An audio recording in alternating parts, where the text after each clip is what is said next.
टक्कर देने के लिए तुर्की ने अचानक गियर बदल लिया है। गाजा में नेतन्याहू के ऑपरेशन को फेल करने के लिए एर्दोगान ने 3 बड़े फैसले लिए हैं। तुर्की सरकार के ये फैसले इतने खतरनाक हैं कि इजराइल के पूरे ऑपरेशन को गाजा की तरह मिट्टी में मिला सकते हैं।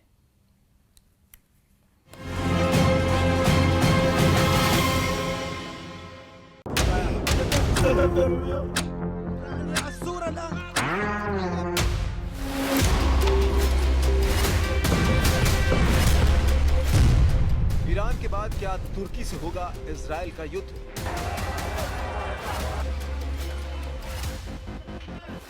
जिस तरह ईरान की मिसाइलों ने तोड़ा था नेतन्याहू का एयर डिफेंस, क्या इजरायली शहरों पर वैसे ही हमला करने को तैयार हो रहे हैं एर्दोआन? खामनेई के बाद क्या तुर्की के बम से दहलेंगे तेल अवीव और हाइफा?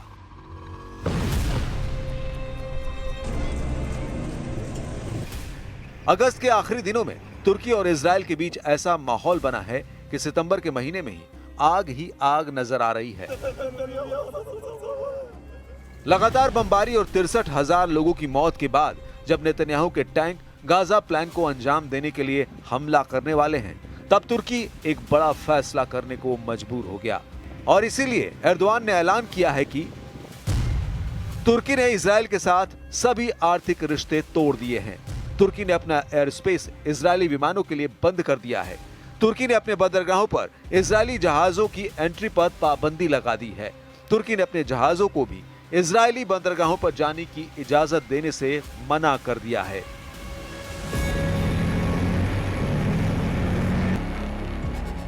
इसके अलावा बड़ी खबर यह भी है कि तुर्की ने इजरायली सेना को होने वाली हथियार सप्लाई में भी बड़ी रुकावट बनने का फैसला किया है। एर्दोआन के देश ने गाजा पर गिरने वाले बम और बारूद को तुर्की के इलाके में लाने से मना कर दिया है।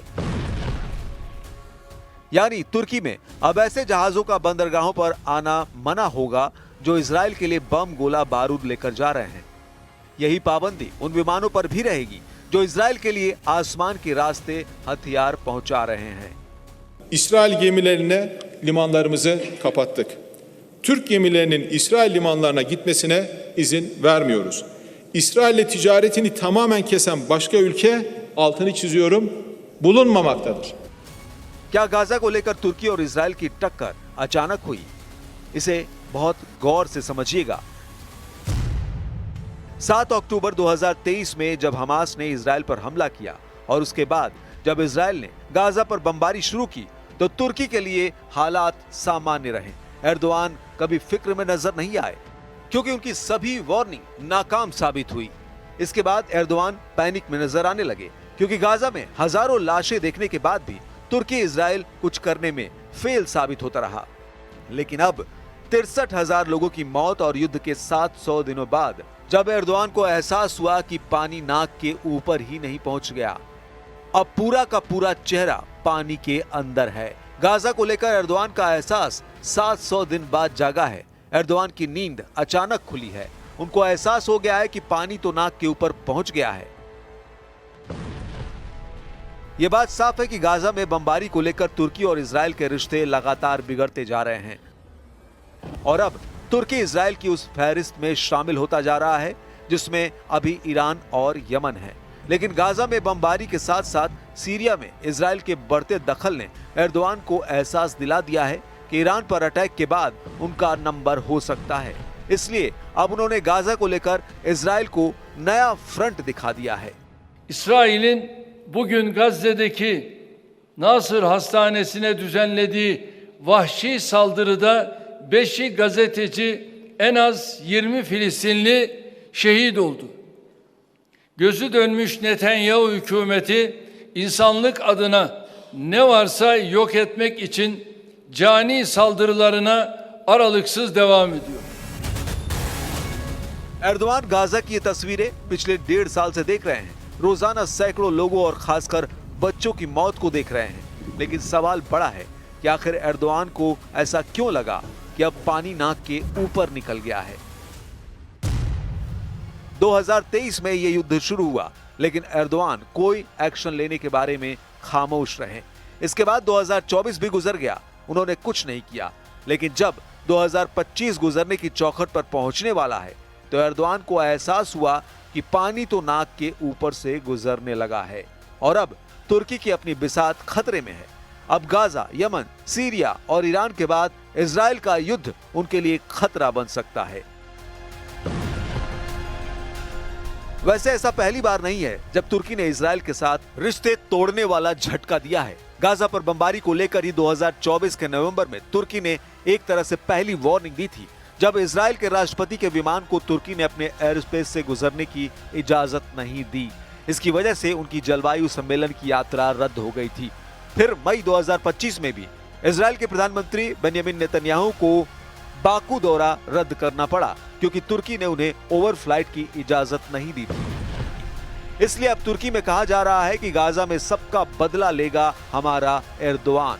इसलिए तुर्की ने इजराइल से आर्थिक रिश्ते तोड़ दिए हैं, अपना एयर स्पेस इजरायली विमानों के लिए बंद कर दिया है, अपने बंदरगाहों पर इजरायली जहाजों की एंट्री पर पाबंदी लगा दी है और एर्दोआन ने अपने जहाजों को भी इजरायली बंदरगाहों पर जाने की इजाजत देने से मना कर दिया है।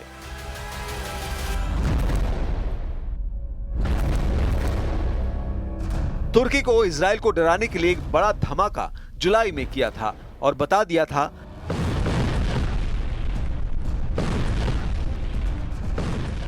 कैसा धमाका, ऐसी तबाही,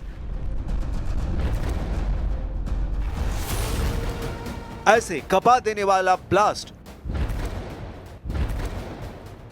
अब एर्दोआन का बम तैयार है। ये तुर्की का वो बम है जिसका धमाका दुनिया को तब दिखाया गया जब एर्दोआन इजराइल को चेतावनी दे रहे हैं। इस बम को जमीन पर एक रेल पर टेस्ट किया गया। देखिए कैसे एक रेलवे ट्रैक पर इस बम को लॉन्च किया जाता है। रफ्तार इतनी ज्यादा कि नजर आना मुश्किल है। ये उतनी ही रफ्तार है जितनी तेजी से ये आसमान से गिरता है।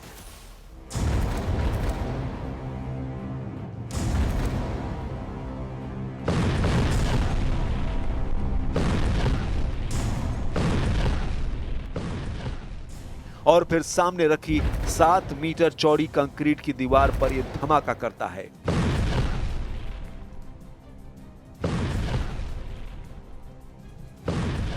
अब ये वीडियो देखिए, ये बम कैसे 7 मीटर कंक्रीट की दीवार चीरकर आगे बढ़ता है।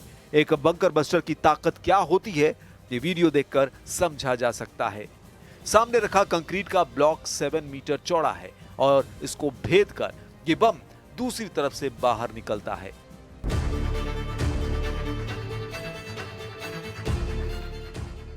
अब देखिए तुर्की के बम ने कंक्रीट के टारगेट को किस तरह तबाह किया। तुर्की का यह super bunker buster bomb 7 metre की कंक्रीट को भेद कर आगे बढ़ता है और फिर धमाका करता है।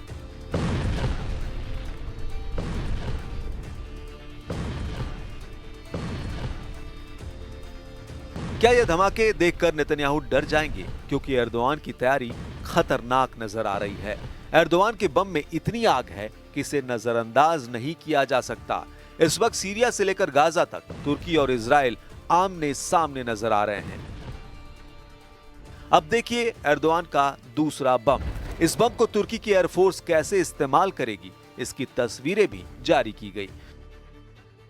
तुर्की ने इस बम को अपने F-16 जेट पर लगाया है और जमीन पर इसके टेस्ट भी किए गए। जब टरमैक पर खड़े एक F-16 से इस बम को रिलीज करने की प्रैक्टिस की गई। तुर्की ने 2 बम तैयार किए हैं। एक का नाम है हयालत, तुर्की की भाषा में इसे भूत कहा जाता है। दूसरे बम का नाम है गजब यानी गुस्सा। एर्दोआन पूरी दुनिया को तुर्की का बनाया गया भूत बम भी दिखा रहे हैं और गजब यानी गुस्सा भी दिखा रहे हैं।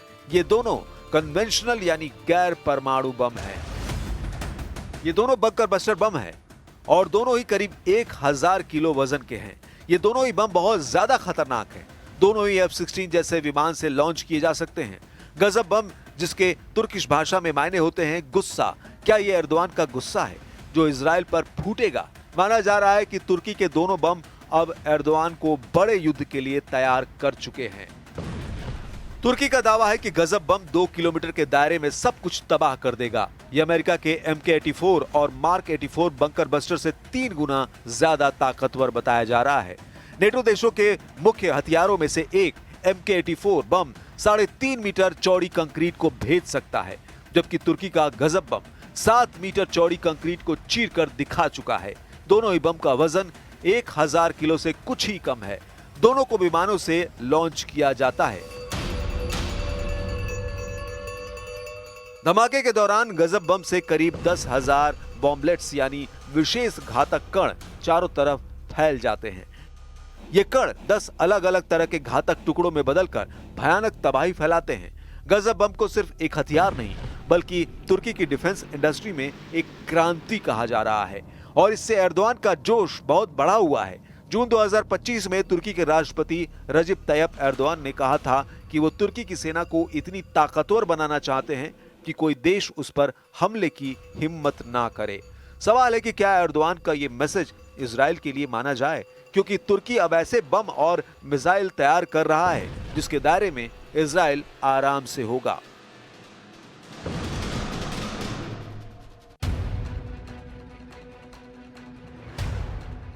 आखिर क्या चल रहा है तुर्की में? कुछ दिन पहले ही तुर्की ने अपनी हाइपरसोनिक मिसाइल दुनिया को दिखाई थी। इस्तांबुल में अंतर्राष्ट्रीय हथियार मेले में तुर्की ने वो मिसाइल दिखाई जो आवाज से 5 गुना तेज रफ्तार से हमला करती है। यह है तुर्की की तैफून ब्लॉक 4 मिसाइल, जो एक हाइपरसोनिक मिसाइल है। इसे तुर्की की मिसाइल बनाने वाली कंपनी राकेस्तान ने तैयार किया है। इस मिसाइल की रफ्तार है 6000 किलोमीटर प्रति घंटा। यह मिसाइल 1 सेकंड में 1666 मीटर की दूरी तय करती है। एर्दोआन का मूड युद्ध का नजर आ रहा है। उनकी सेना कुछ बड़ा करने जा रही है। यह खतरा नेतन्याहू को भी नजर आ रहा है। ईरान के बाद अब तुर्की और इजराइल के बीच तनाव बढ़ रहा है। इजराइल में माना जा रहा है कि तेजी से उभरता हुआ तुर्की उसके लिए नया खतरा बनता जा रहा है और यह खतरा ईरान से भी बड़ा हो सकता है। एर्दोआन के नए नए बम इसकी वजह माने जा रहे हैं। पहले एर्दोआन ने तुर्की की हाइपरसोनिक मिसाइल तैफून दुनिया को दिखाई और उसके बाद उस बम का धमाका दिखाया जो तुर्की का सबसे शक्तिशाली बम कहा जा रहा है। ये दोनों तस्वीरें न सिर्फ इजराइल बल्कि हर उस देश के लिए खतरा है जो तुर्की को अपना दुश्मन मानते हैं। इन दोनों हथियारों की चर्चा आर्मेनिया में हो रही है। इसकी चर्चा ग्रीस में भी हो रही है और इसमें तो कोई शक नहीं कि इजराइल में तो इन दोनों हथियारों का सीक्रेट पता करने का मिशन भी शुरू हो चुका है।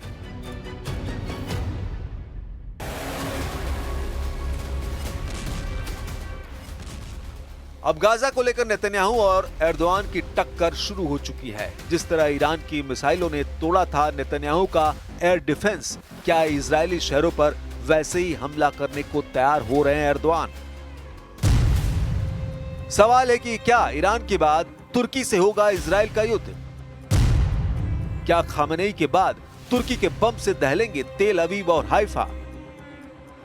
इजराइल बार बार कहता रहा है कि तुर्की में हमास के वरिष्ठ नेता आराम से आते जाते रहे हैं, तुर्की में बड़े बड़े अधिकारियों से मुलाकात करते रहे हैं। इजराइल की खुफिया एजेंसियां दावा करती रही हैं कि तुर्की में हमास का कमांडर पोस्ट भी काम करता है, जिसके जरिए हमास में भर्ती की जाती है और हमास के ऑपरेशन भी कंट्रोल किए जाते हैं। अब ये देखना अहम होगा कि क्या बड़ी पावर इस लड़ाई में कूदकर तुर्की को काबू में करेगी। अमेरिका, यूरोपीय यूनियन और नेटो भी क्या एर्दोआन पर ऐसा प्रेशर डालेंगे कि इजराइल और तुर्की के तनाव में